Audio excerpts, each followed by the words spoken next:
Good morning, Dr. Gary here. We sell dental practices nationwide. Today's topic is going to be, even in the darkest hours, do not give up. We'll get into that. But anyway, we're now in 24 states, just opened up New Mexico, Nevada, Colorado, and I believe we started Texas. Maybe it's more than 24. We have 10 employees. We're excited with our new acquisition person and our new operations employee. So things are happening. Our company has been in business now 12 years. I was a dentist at 25. And we are available to you 363 days a year from 7:30 a.m. to 9:30 p.m. East Coast time. We take off Christmas and Easter. So we love what we do and we have fun every day. Now, information you're about to hear is for entertainment purposes. It is not business or legal advice, okay? Call us anytime for advice or information that you need. We're more than happy to share it with you. If you're a seller and you're thinking about selling to a DSO, please call us. They'll pay our commission often. And sometimes based on certain criteria, we can get your legal fees reimbursed at the same time at closing. So give us a call about that. But we're here to help you. And we have a lot of information to share. So here's today's topic. Once again, our phone number is 201-663-0935. Our website is dentalpracticeguide.com. Dentalpracticeguide.com. So let's go over what's happening today on the darkest hours. We get this all the time. Either the buyer falls out last minute or the seller falls apart last minute. And sometimes right before closing. That's why in this business, sometimes 30% of the deals fall apart, sometimes more, sometimes less. I spoke to a fellow in mergers and acquisitions with banks and large corporations. He told me 50% of the deals fall apart. So no matter what anybody tells you, that's the experience I've seen nationwide. And there are times that buyer or seller will make an emotional decision. Something will happen in their life. Or they have there's an open ear to someone that's not as knowledgeable as the business. You can have a family member or somebody else say something to you, but then again, what does that family member know about the business? Do they have information that somebody else doesn't have? Can they predict the future? As far as I'm concerned, I've never met anybody that can predict the future. And if they can, I think they'd be in Vegas right now. So nobody can predict the future. So even in the darkest hour when you get a call from the attorney that the deal is dead, do not give up. Figure out what's going on. Figure out, is there an emotional issue going on with buyer or seller? Sometimes you got to let people sleep on it. Who's involved in making the decision? Is this a spouse? Does the spouse know what they're talking about? You're going to get surgery done. It's important to talk to your family members, but ultimately you're talking to your surgeon and speaking to multiple surgeons to get opinions on the best medical advice what to do. In these situations where the deal is falling apart, you got to speak to your professionals, be it the broker, the attorney, the accountant, the banker. Speak to professionals. Yes, you may want to listen to your family members, give their point of view, but what experience do those family members have?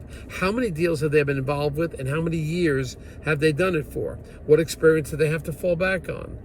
So I'm saying open it up to everybody. You can listen to a family member, but you've got to open it up to many other professionals to listen to what they say. So I'm telling you that some of these buyers and their sellers make an emotional decision. Something happens in their life and they bail out. They bail out. They figure, oh, no, it's going to be trouble, or I'll get this deal some other time. Or I could sell later. Or a buyer could say, I could find a better deal. Often, you're going to find there's a problem with every deal. There's no perfect deal. There's no perfect situation, be it the seller or the buyer. But circumstances can change in the future which you cannot predict, such as disability, pandemic,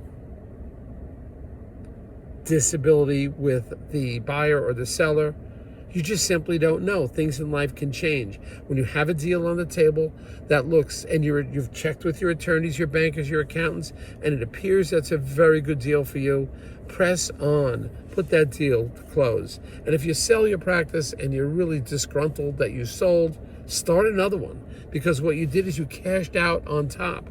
Remember, in a rising stock market, if you got out while you were 80%, 90%, and it was going to 100%, but you bailed out at 85% on its way up, you cashed out. You may have lost out on that 15% increase that the stock market was going to make after you sold.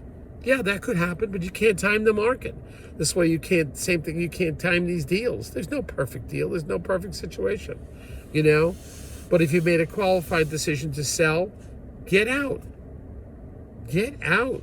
If it's fair for you, your accountants say it's okay, you spoke to your professionals, you spoke to your bankers, I don't think a family member should be dissuading you because they don't have the knowledge, possibly, to understand how to analyze the deal. They do care for you, but they may not have the right knowledge. So this is something you've got to take into consideration. You get out while you're on top. Get out and you protect your principal. And buyer, there's going to be deals that just don't seem to be perfect. You may think you're overpaying. But if your bankers thought it was a good deal and your bankers gave you the go-ahead, your attorneys gave you the go-ahead, you have a deal that you're buying a business. You can increase the business. You can make changes in the business. Remember, I think it was one of the larger banks said there was, I think in 2019,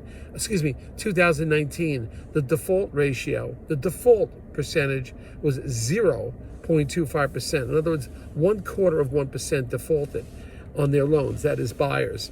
That's usually because of drugs, alcohol, or they changed everything in the office. Everything. So just think about that.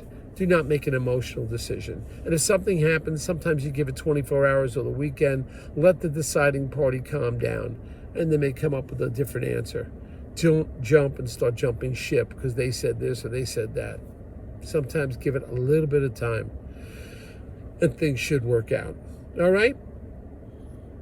An incident that happened to us a long time ago, it was about 8 years ago. Seller calls up. And the seller calls up, seller says, that's it, deal's over with. Calls the attorney, tells his attorney to call the other attorney. Tells the attorney, call that bank, tell the bank's deal is dead. Tells the attorney, tell the buyer, deal is dead. So he tells his attorney, tells the attorney to call the other attorney, shut down the operation. Deal is dead, I'm not going forward. Deal's off. That was on a Tuesday. I called him on a Thursday morning. When what he did, his decision, I wanted to give it a little bit of time to sink in. I called him Thursday morning. I said, how you doing? What's going on? He says, I don't know. I'm so frustrated. This is taking so long. I just want to shut it down. I told him I understand how you feel. But we've come such a long way. And the deal is right at the doorsteps. Can we please make this happen? I think deep down he wanted it to happen. Sure enough, we went to closing with this buyer. It's one of my longest deals. It took 2 years. It was crazy. 2 years to go to closing. Unbelievable. But we closed. And he's lucky he did. Because of that buyer, unfortunately, although the buyer had good disability insurance, the buyer became disabled about a year later. So the buyer would not have been able to come back in again and buy it. Fortunately, the buyer had great disability insurance and he was fine. He went into lecturing and so forth, sold the practice with somebody else. But you can't bank on the fact, well, maybe the buyer will come back again or something else will happen. Do the deal. We did the deal. It went through. Everybody was happy. And that's the way things are. You never give up. Okay? Great talking to you guys. Travel with us as we go across the country. I think Nevada's next. I have to check that. Nevada and probably Colorado. I'm going to go visit. We try to visit every single seller and communicate with them. Thank you. Bye. We now have 110 or 12, I think, YouTubes and videos. And I believe we have 170 downloads on our podcasts. And our YouTube videos is approaching, I think, 1,900 views. and we've only been doing it for a few months. So thanks for coming along for the ride. Bye.